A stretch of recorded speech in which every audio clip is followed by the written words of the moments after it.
di tahun 2025 ya ada satu yang suka dibanggakan oleh pemerintah.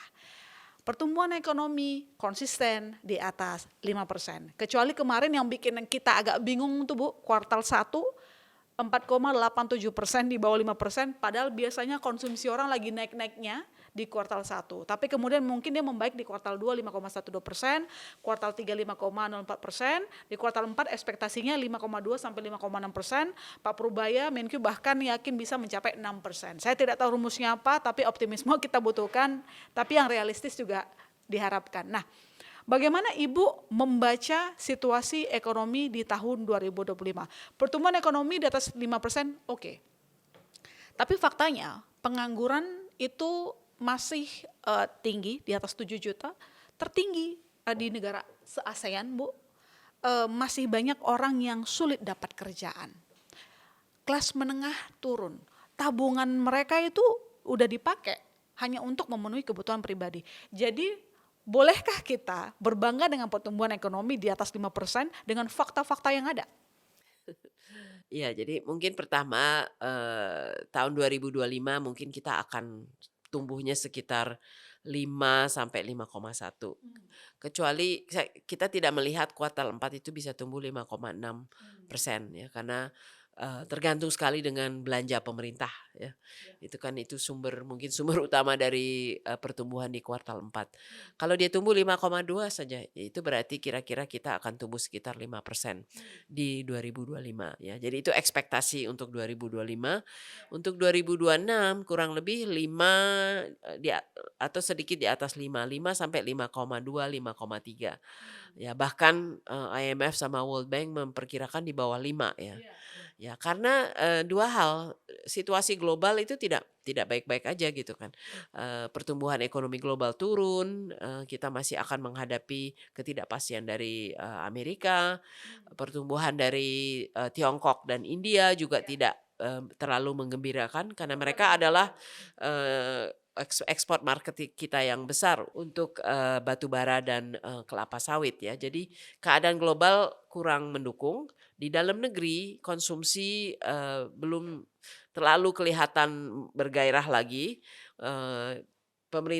Belanja pemerintah dengan revenue shortfall yang dihadapi tahun ini maupun ke tahun depan juga mungkin akan tetap terpengaruh oleh harga komoditi yang rendah ya. Mm-mm. Karena Iya, kira-kira iya, iya. 60% dari penghasilan pajak kita ya, itu basisnya adalah SDA ya. Jadi begitu harga komoditi kalau pas harga naik ya, itu Ya, bagus buat kita. lumayan Tapi cuan kalau gitu. turun ya itu menjadi masalah. Jadi ini juga menjadi PR buat Menteri Keuangan yang baru bagaimana meningkatkan pendapatan negara ya, yang tidak terlalu tergantung kepada SDA saja, tapi bagaimana meningkatkan compliance, bagaimana Cortex itu bisa jalan dengan baik dan lain sebagainya. Jadi dari segi revenue ini, karena kalau revenue-nya terbatas, tentu belanjanya menjadi terbatas juga ya. Kemungkinan peran pemerintah untuk melakukan stimulus juga terbatas. Tapi mungkin kunci utamanya kalau kita ingin tumbuh ke 6%, 6%. kuncinya itu sebenarnya investasi. Dan inilah Nah, yang lesu ya, dan ini yang menjadi PR besar. Jadi di luar kebijakan fiskal dan moneter, dan tadi kita berbicara mengenai diversifikasi dari SDA, ya itu kita harus mengembangkan sektor lain, manufacturing, services ya, dan itulah yang akan harusnya menciptakan lapangan pekerjaan. Jadi di situ PR utamanya adalah diregulasi dan reformasi. Ya karena dunia usaha sudah banyak memberi masukan bagaimana sulitnya untuk melakukan bisnis di Indonesia, high cost economy lah kira-kira begitu. Dan presiden di bulan April tahun ini sudah menegaskan kita akan melakukan diregulasi. Tapi ini belum tuntas lah ya, baru mulai beberapa hal yang dilakukan seperti one stop service, tapi yang lain-lain ini belum ya. Jadi ini PR sih menurut saya, dan ini juga akan menjawab tantangan utama saya rasa terkait dengan penciptaan lapangan pekerjaan ya. Kalau kita refleksi apa yang terjadi di bulan Agustus, sebetulnya angka-angka itu menunjukkan memang yang seperti tadi Anda sampaikan, apa yang terjadi adalah penurunan penciptaan lapangan pekerja di sektor formal. Tapi yang memang orang bekerja, Tapi bekerja untuk kebanyakan di hidup informal, ya, iya. karena dia harus hidup.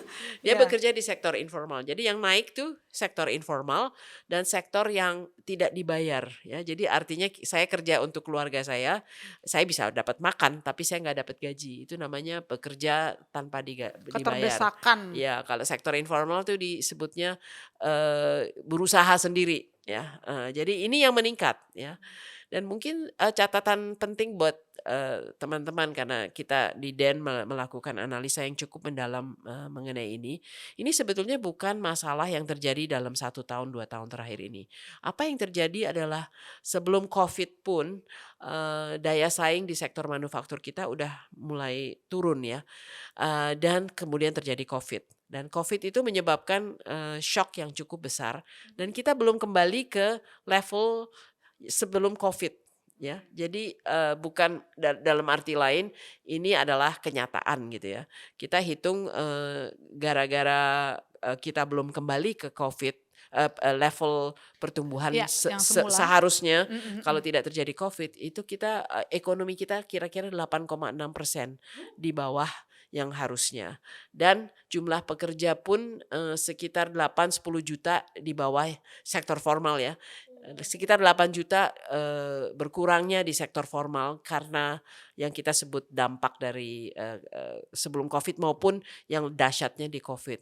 Maka itu kita harus menggenjot ya, dan menggenjotnya itu dengan investment, dengan sektor-sektor yang bisa menciptakan lapangan pekerjaan, di sektor manufaktur, di sektor jasa-jasa, di sektor pertanian, dan mudah-mudahan, pekerjaan yang menghasilkan income yang layak ya.